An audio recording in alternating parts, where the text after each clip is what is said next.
Hello, my name is Enoch Ojotisa. You're welcome to this episode of The Poems I Love. I will be reading from the new collection of poems of Servio Gbadamosi titled Entropy. And the first poem I'll be reading is I Return to You. It's on page 3 of the book. I return to you, Okibo. I return to you, Mother Idoto. When nightfall reawakens my guilt, and the putrid smell of past years return in spite of the fragrance of the new. I return to you for the ritual bath, for another attempt at cleansing the cambold of guilt, this chameleon feces, the Niger scrubbed into my broken body. The funeral songs we buried our dead with would not stop playing in our heads and hearts long after we had given our love to the earth. We look at the new year with old eyes, pouring new wine into an old wine skin without oiling it, without beating it, supple. We mourn the ones we've lost. We make no room for the new, as if dying were a self-sufficient arts. I return to you. Utamse, I spit in the Congo's offspring, cursing the night, Lugard, and the witch consummated this union, sealing our tongues in a grammar of loss. I return to you, Utamse, what else do I have to lose? The Niger has taken my father and my mother. Is it too old to scrub the sadness off my tongue? My guilt is longer than the Niger, which is also the source of my sorrows.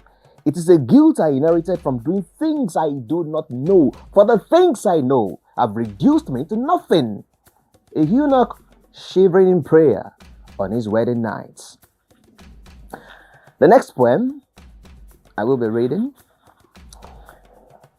is on page 14, and it means so much to me as well. It says, we're reading hymn 444 with the ghost of my grandmother. It is hard to sing a song of beauty into the ears of the deaf, to show the lust of ills to eyes that have never held vision. I walked through the heart of a drunken catechist, and a foolish question followed me home. The God who made the European, is it the same God who made the African?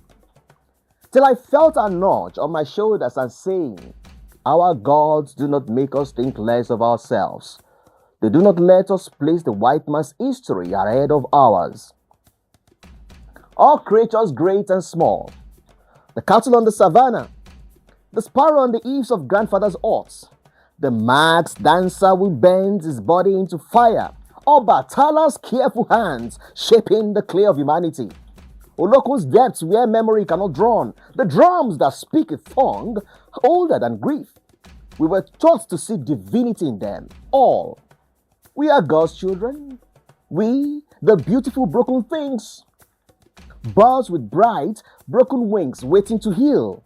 So we may kick again at flying. We are God's children. We, the beautiful broken things.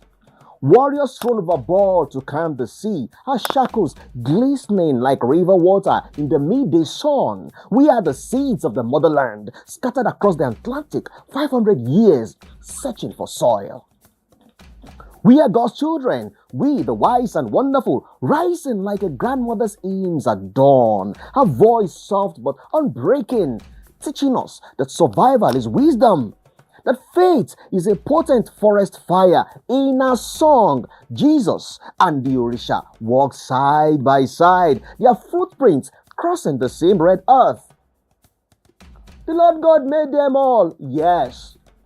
We, the wise and wonderful, we, the beautiful broken things. And as we rode the wild winds of dispersal, we learned to believe is to gather the shattered pieces, to hold beauty in one hand and sorrow in the other, and to call both holy.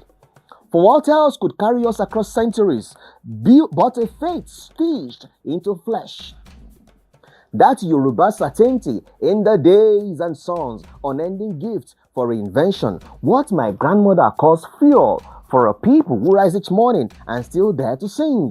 All things bright and beautiful, all things bruised and breathless, all things scattered yet gathered, the Lord God made them all. And we, the remnants, who forged the sun with our hands. We sing because the song is ours. In every note, a river flows homeward, carrying us back into God's wide embrace. Hopes. The next one is titled, The World is Going to War. The world is going to war. I do not know when. I do not know how. I do not know if the country of my blood will survive. Maybe here, maybe there, maybe we would fade into darkness or live long enough to pass on the tale. The signs are already in the sky. There is a distortion of facts, castration of memory, the erasure of names.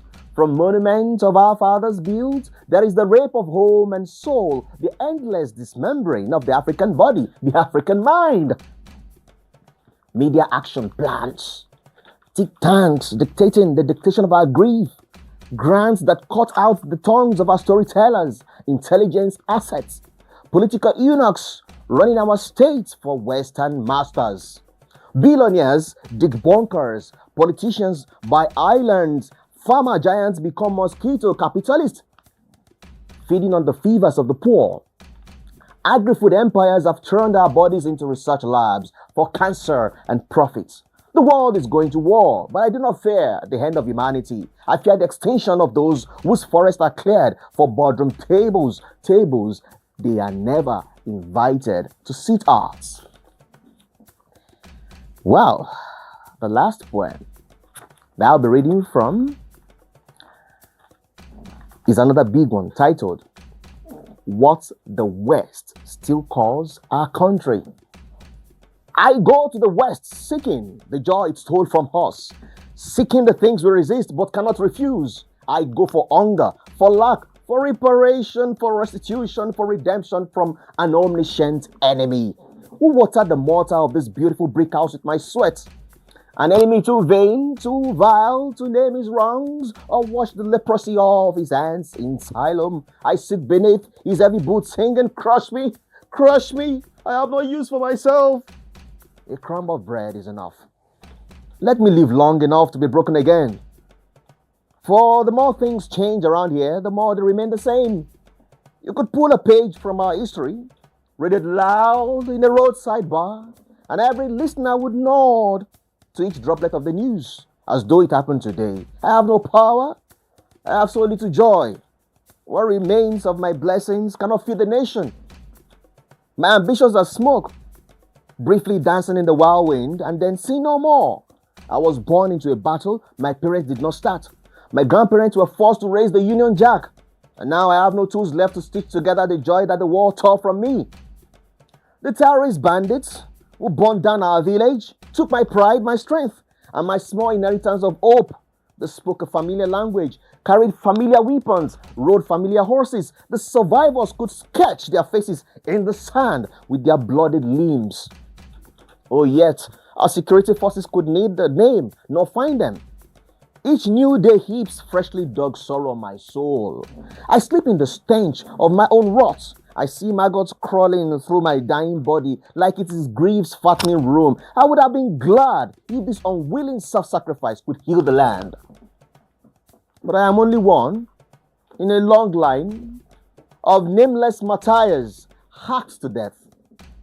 One in a long line of faiths and nations decapitated in this violence. This crime the West still calls our country. Thank you so much. Hope you enjoyed the reading of the poems from Entropy by Servio Gbadamosi. Thank you.